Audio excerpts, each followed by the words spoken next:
this is Dave with SpinnerX Studios and welcome to my channel. And today's episode is the last row of comic books on the gold key rack. And here they are.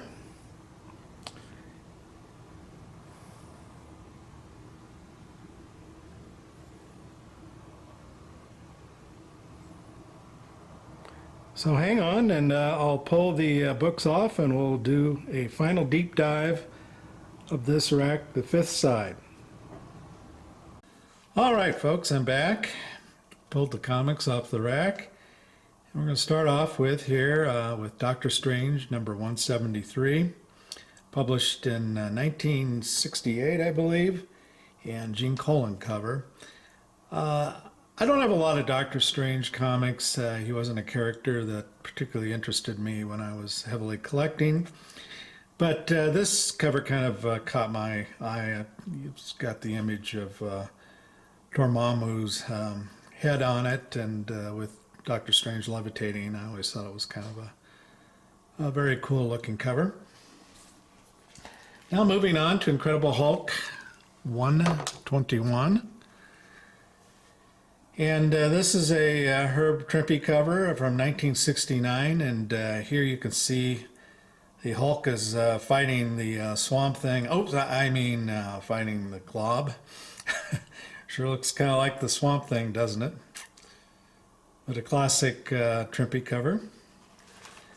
And then next we have Action Comics number 338. And nothing really special about this issue. The villain there is called Muto. But the thing that always got me about this issue is, for those of you who watch Star Trek, you might recall a couple episodes where the aliens in the episode were called the Talosians. And the Talosians had mental capabilities, basically mind control, where they could kind of make you almost in a dreamlike state where you were living a dream. And so this character here with his enlarged head, if you Google Talosian Star Trek, I think you'll see what I mean. They had kind of enlarged heads.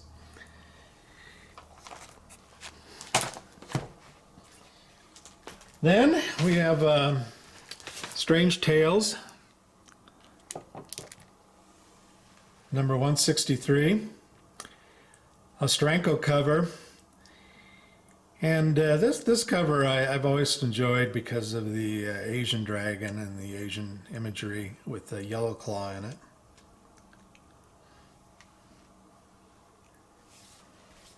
And then we move on to a very old early issue of Amazing Spider-Man number 6, Ditko cover of course, and this was the first appearance and introduction of the Lizard.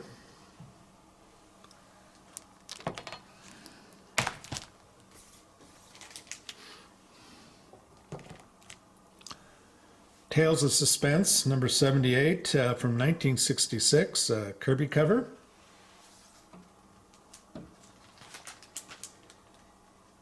And then we're moving on to Harvey Devil Kids starring Hot Stuff number 49. Now I believe the artist on this cover is a gentleman by the name of Warren Kramer. And Warren was born in 1921 and passed away in 2003. And he was best known for his creations at Harvey Comics, including Richie Rich, the character you see here, Hot Stuff, and also Stumbo the Giant.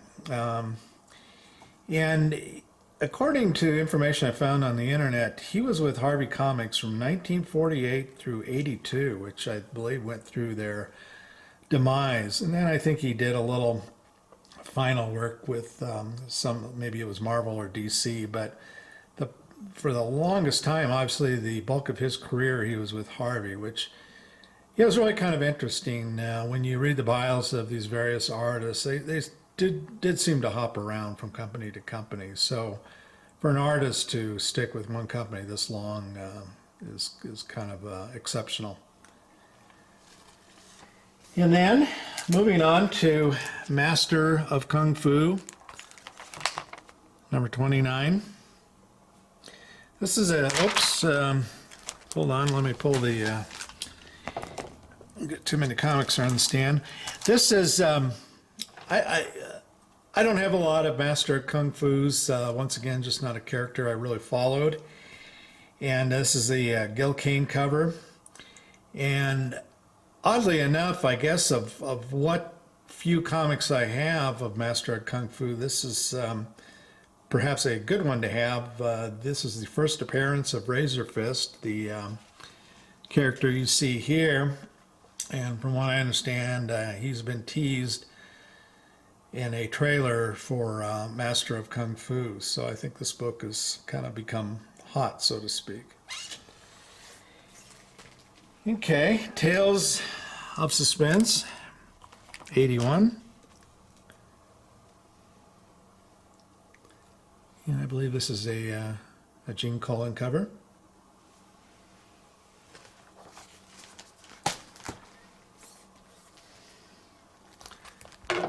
Moving over to the sister book, Tales to Astonish, number 71. And this is a Gene Colan cover, Stanley stories. And this is the first appearance of the Seaweed Man. There he is back there. And so I'm sure that this will be a very valuable comic as soon as Marvel announces a movie featuring as the main villain the Seaweed Man. So if you don't own this comic, you might want to rush out and get it.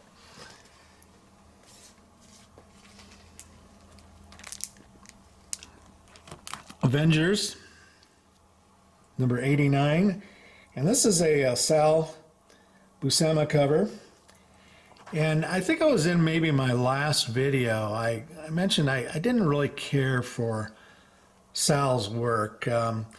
And one of the problems he has is the way he kind of drew facial expressions and especially the mouths on the various characters. They're always the same. They kind of had this, I don't know, what do you want to call it, geometry, but it's kind of a rectangular type structure. But if you see carefully, and maybe I can pull this comic a little bit closer here, you can kind of see that that same mouth drawing on the characters there. But I definitely enjoyed his brother John much more. Okay, here we have Sea Devils number 11. This is from 1963, and one of those fabulous gray tone covers that kind of gave a feeling of a painted cover. And then we're going to move on to, you're going to be surprised, I think, by this book, Harvey teen book. And here we have Bunny, number 11. And Bunny is Bunny Bell, and she was a teenage character, kind of a jet-setter model in Harvey's humor line. And she was created by a different company as a projected doll toy, with Harvey Comics having the comic book license.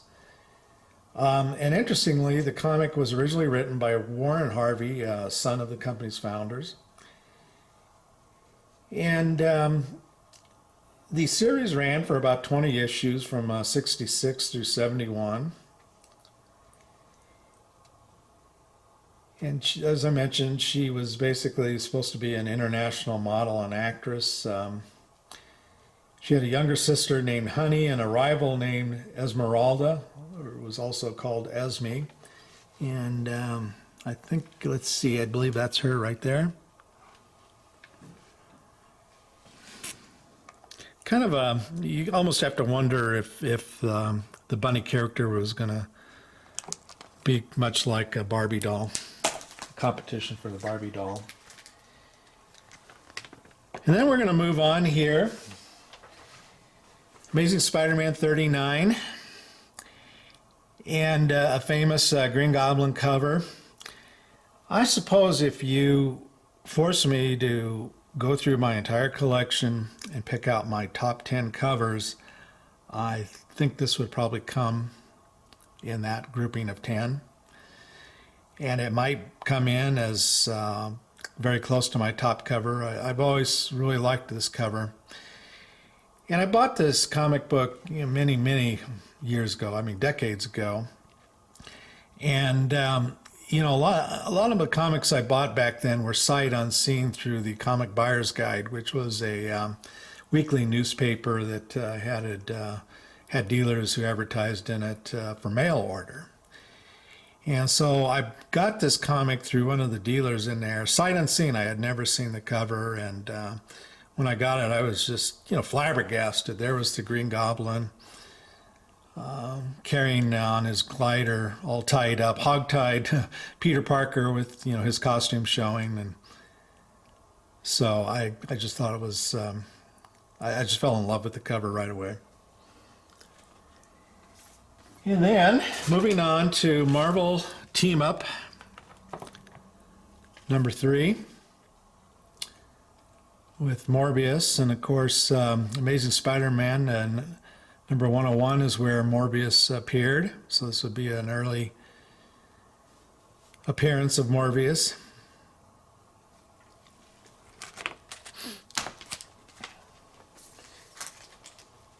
Moving back to Tales of Suspense, number 80.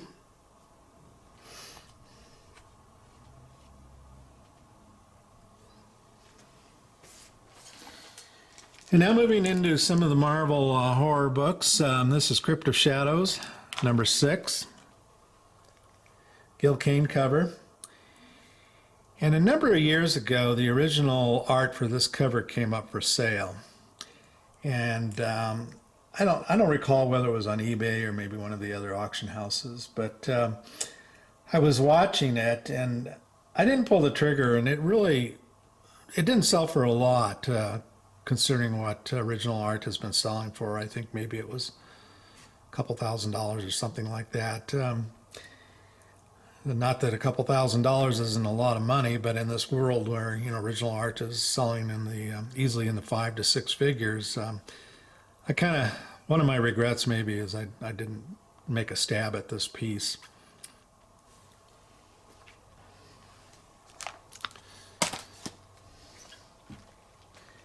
Here we have Submariner, number 98.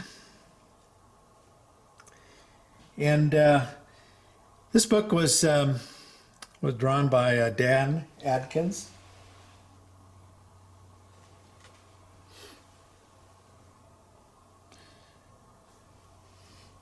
And I believe Dan started out, as I recall, as an illustrator and draftsman in the Air Force, or one of the branches of service, where he'd worked on blueprints and drawings of engines and stuff like that. And then later on in the Air Force, he started drawing illustration posters for the base that he was working on. And then later he got into comics. I believe started out with Wally Woods. Here is World's Finest, number 166. I probably don't have more than maybe 4 or 5 copies of World's Finest comics. Not something I read or followed, but I think one day I picked this up because the cover kind of caught my eye. First of all, you got the villains doing a number to Superman and Batman, but once again, you have Muto, who, as I mentioned, looks like a Talosian from Star Trek.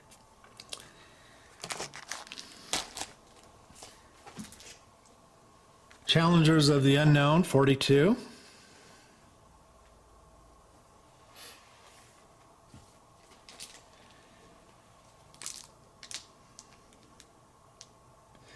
And then Strange Tales, 155, Steranko cover.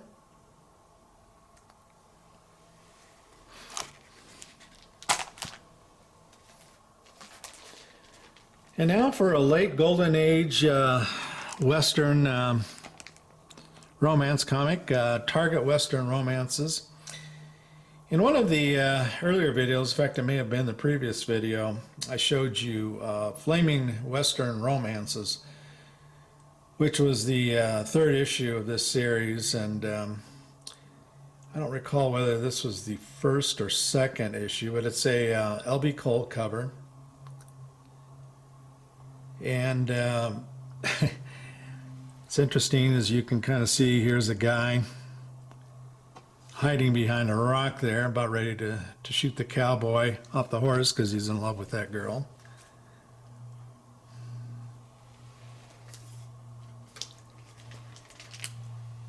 And then Crypt of Shadows, number 12.